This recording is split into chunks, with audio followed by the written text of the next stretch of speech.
Let's jump right in. If you work in machine learning, AI dev, or enterprise infrastructure, you know firsthand that the chips powering our models are literally the hottest commodity on Earth right now.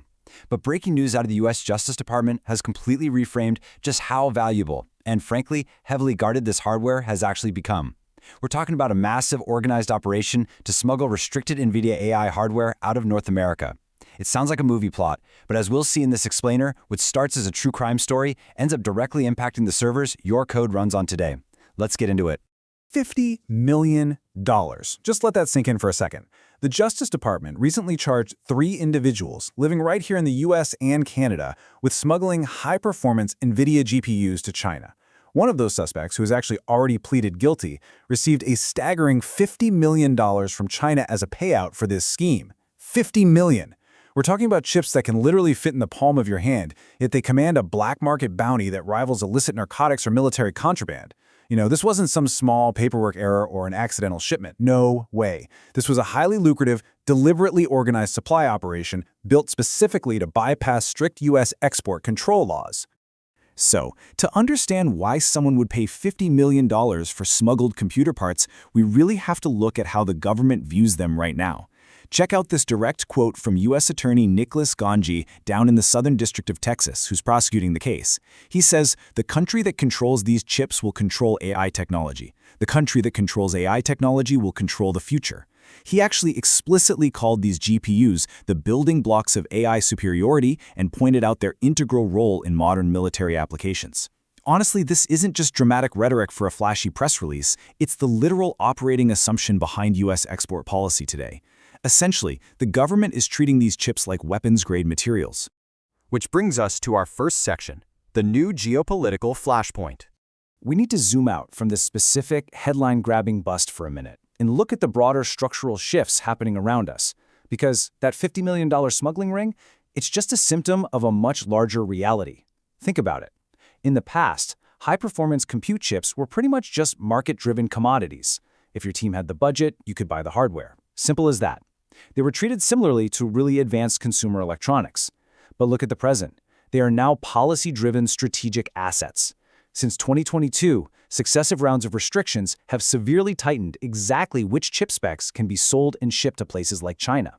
Their distribution isn't governed by supply and demand anymore. It's governed by strict national security policies. So the absolute crucial point here is this. Governments around the world have quietly updated their definition of infrastructure. AI compute is now viewed as critical national infrastructure. It sits right alongside the energy grid, water supplies, and telecommunications networks. When an asset reaches that level of fundamental importance, it's subjected to a completely different tier of regulatory scrutiny. And we can see this policy shift playing out globally, right alongside the export bans. For example, European governments are now actively co-financing AI compute capacity in data centers. They're officially treating them as strategic national assets rather than just private sector capital expenses. We're also seeing legislative efforts like the Safe Chips Framework, which fundamentally treats semiconductor supply chains as a national security problem that requires top-level coordination. And even on the data side, we're seeing major legal escalations, like the whole New York Times litigation over training data. All of these concurrent shifts point to one undeniable fact. The decisions about AI infrastructure, what hardware runs, who controls it, where it goes, these are increasingly being made at the policy level, not by the free market. Okay, moving on to part 2, cloud versus on-premise reality.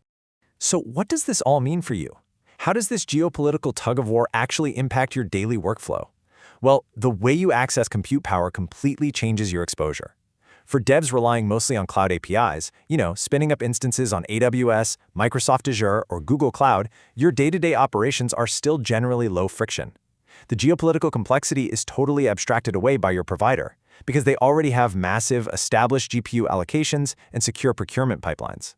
But if you're on an on-premise infrastructure team or part of an AI group in a multinational org trying to procure your own Nvidia A100s, H100s, or their successors, you're living in a high-friction world.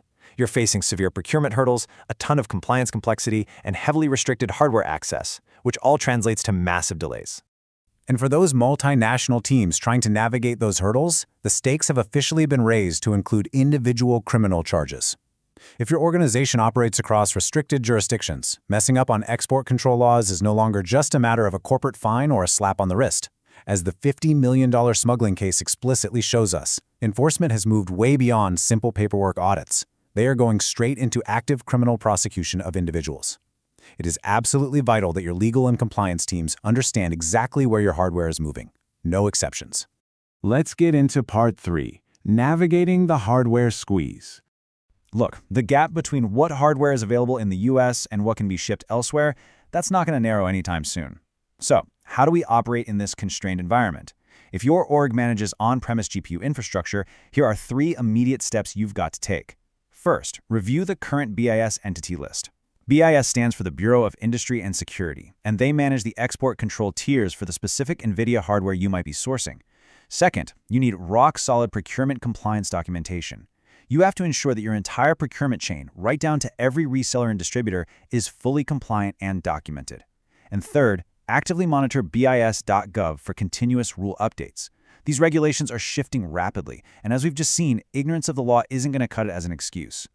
But honestly, perhaps the most fascinating shift is happening right at the code and architecture level.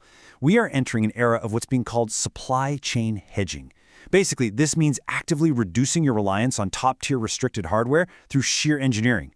Instead of deploying massive general-purpose models, teams are adopting smaller, highly focused models. They're using techniques like quantization to lower the mathematical precision of the model's weights, and model distillation to transfer the knowledge from a huge model down into a smaller, far more efficient one. The point is, model architecture decisions are no longer just about performance engineering or saving on your cloud bill. They are vital strategies to mitigate supply chain restrictions. And if Nvidia availability tightens even further, teams are being forced to seriously evaluate alternatives. We're talking AMD, Intel, and even domestic Chinese chips like Huawei Ascend, just to keep their infrastructure viable. Software design has officially become a geopolitical workaround. Wild, right? Which leaves us with this final, critical question to ponder. How is your organization preparing for a geopolitically restricted tech future? The hardware supply chain is now a heavily regulated, hotly contested space. Relying on the old assumption that you'll always be able to just buy more compute when you need it, that's incredibly risky today. Whether it's pivoting entirely to cloud abstraction, locking down your compliance frameworks, or engineering smaller, more efficient models, adapting to this new reality just isn't optional anymore. Thanks so much for joining me for this explainer, and I highly encourage you to take these insights back to your infrastructure teams today. Let's stay ahead of the curve.